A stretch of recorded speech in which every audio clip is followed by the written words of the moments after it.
Hi, this is Caleb Weiser, editor at the Spiel Times, and this is our video review of Sekiro: Shadows Die Twice, from developer FromSoftware and publisher Activision. It's available now on PS4, Xbox One, and PC. This is a completely spoiler-free review, so you're only going to be seeing footage from the opening hours of the game. It's been a long road for FromSoftware, from their very marginal days as a developer working on titles like Armored Core and King's Field for the PlayStation, to their cult critical acclaim with Demon's Souls, and then breaking very much into the mainstream with Dark Souls and Bloodborne. And although Sekiro is very different than their previous titles, all of that DNA is still very much here. Souls series and Bloodborne director Hidetaka Miyazaki returns to direct Sekiro, and many of the Souls series trademarks are here. In those games you had bonfires or lanterns. In Sekiro they're sculptor's idols. Where you once had Estus flasks or blood vials, you now have the healing gourd. Where you once had souls or blood echoes, you now have sin, and so on. But there's a lot about Sekiro that's different. It's not an RPG in the sense of those games. You play as a set character, the shinobi known as Wolf, and there's no character creation here. You don't get to experiment with different builds and classes either. While you can progress your strength and increase your health by killing bosses, you can't simply grind your character's stats up with the game's currency,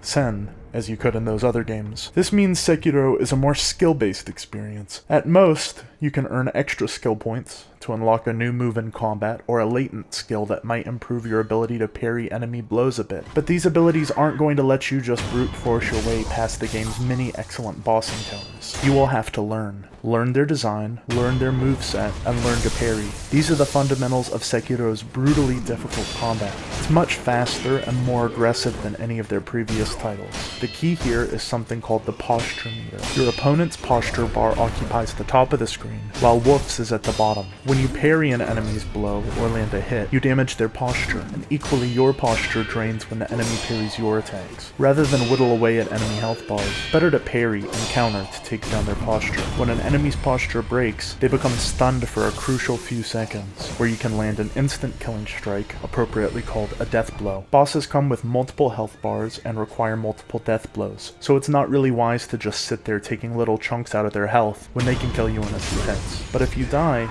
it's not the end.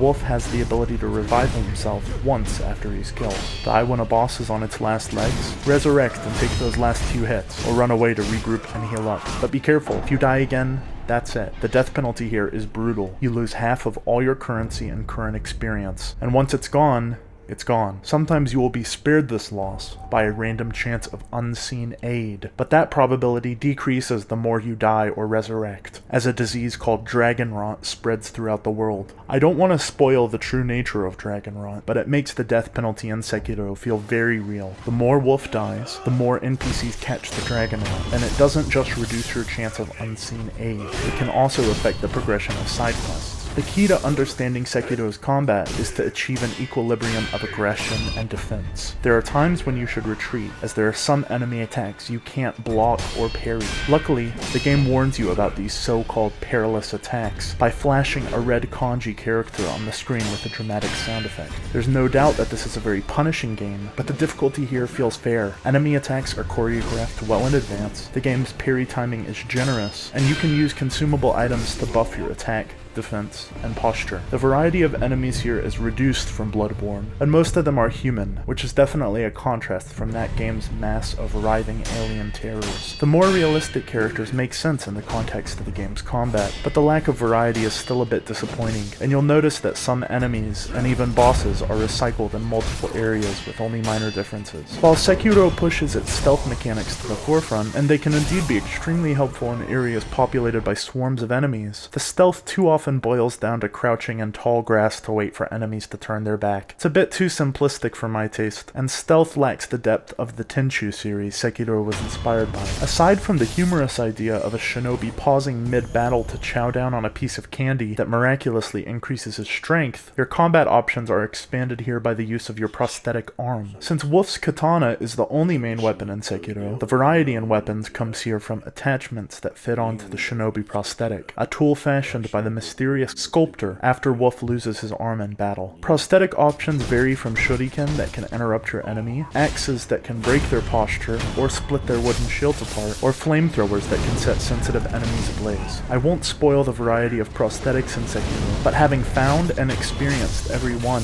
I was delighted by the more dynamic possibilities they brought to combat. But don't get me wrong, this is very much a my way or the highway experience. You have to learn these mechanics, and you have to learn them in the way FromSoft wants you to. There are no shortcuts. There are no overpowered builds with new weapons and new playstyles that can destroy any boss. If that's what you're looking for, expect to be disappointed. But if you're willing to learn the rules of engagement, it's hugely rewarding. I should also mention Sekiro's genius world building. This is a masterclass in game design. It takes place in a sprawling, seamless world with branching paths, although the design here is an open world in the strictest sense. It's more Hollow Knight than GTA. Veterans of the Souls franchise will feel right at home here, but this time there are more generous checkpoints to compensate for the more punishing combat. As you progress and gain new abilities and items, intersecting paths in the world open up and show you new sides of areas you've already explored. Wolf's grappling hook gives a great sense of verticality not found in the Souls franchise. You'll find yourself dashing to the roofs and hills to escape a mob of furious enemies, and finding hidden passages and rooms through holes in the ceiling and crawl spaces where chests await with crucial upgrades. The world is gorgeous, with more light and color than From's more recent titles. Streaks of pink apple blossoms hover over ornate pagodas. Massive Buddha statues lean against sheer cliff faces and deep lakes. The locations of Sekiro are breathtaking. I can't overemphasize how much I loved exploring this immaculately designed world. Sekiro takes place in the Sengoku era, where warlords led rival clans vying for control of feudal Japan. At first, Sekiro seems much more grounded in the real world than their previous titles. Wolf is tasked by his adoptive father and master shinobi Owl with protecting his newly appointed master, Lord Kuro, the so-called divine heir of the Dragon Heritage. The Dragon Heritage is a blessing, or perhaps a curse, that gives its carriers immortality through the gift of resurrection. But the greedy Ashina clan would rather monopolize the power of resurrection as a weapon of war. When one of the Ashina clan's leaders captures Kuro and severs Wolf's hand in the process, he embarks on a journey to rescue his master. The Ashina clan around which so much of Sekiro's story revolves was very real, although one-armed shinobi probably didn't have grappling hooks and prosthetic flamethrowers. But the grounding in reality fades when Sekiro takes a sharp turn for the supernatural and mystical. The game is fully voice-acted, and the script and performances are all sharp and engaging, if a bit predictable at times. Sekiro is greatly aided by its stunning visual presentation. While it may not showcase the most technically advanced rendering techniques, it makes up for this with phenomenal art direction and animation. The flaming pagodas of the Harada estate sparkle with gorgeous lighting. The physics engine provides much of the attention to detail and interiors. Books and weapon stands tumble to the ground and get pushed around by characters. Particle effects burst in spectacular fashion as sparks fly from the shinobi prosthetic, and light shafts shine through tree branches to great effect. Areas are often filled with light and color, and a sharp contrast with From's recent back catalog. Performance on PC, where I played, was excellent. Even with mid-range hardware, it shouldn't be challenging to get a mostly buttery smooth and responsive 60 frames per second, although I did experience a strange stuttering issue where the game would occasionally freeze up for a moment. I can't speak to console performance, but reports of 30 frames per second with uneven frame pacing on base consoles and unstable uncapped frame rates on their upgraded counterparts don't inspire confidence. PC is certainly the way to play Sekiro if you have access to it. Sound design here is good, although not without issues. The music is more prominent than in previous Souls games, with the battle theme present for nearly every fight. Sweeping strings and woodwinds mixed with traditional Japanese instruments like the shakuhachi to great effect, but the music and effects work here can be a bit overpowering. The clanging sound effects every time you execute a stealth kill or death blow can become very tiring. Music is mixed a bit too high, and weapon effects are a bit too tinny, but these are fairly minor complaints. FromSoftware know what they're doing with high-quality sound design, and it shows. A quick word on replayability. It's worth pointing out that Sekiro lacks the online cooperative multiplayer that many of From's previous entries had. Indeed, there's no player versus player mode either, with none of the invasions that gave Dark Souls such a strong, lasting online player base. But there are still reasons to play Sekiro multiple times, including a challenging New Game Plus mode, and the possibilities of multiple endings with unique boss fights and different endings. Sekiro is an exercise in patience, punishment, and triumph. It's a masterclass in game design, with brilliant navigation baked into its deceptively complex world. The combat is brutal and unflinching.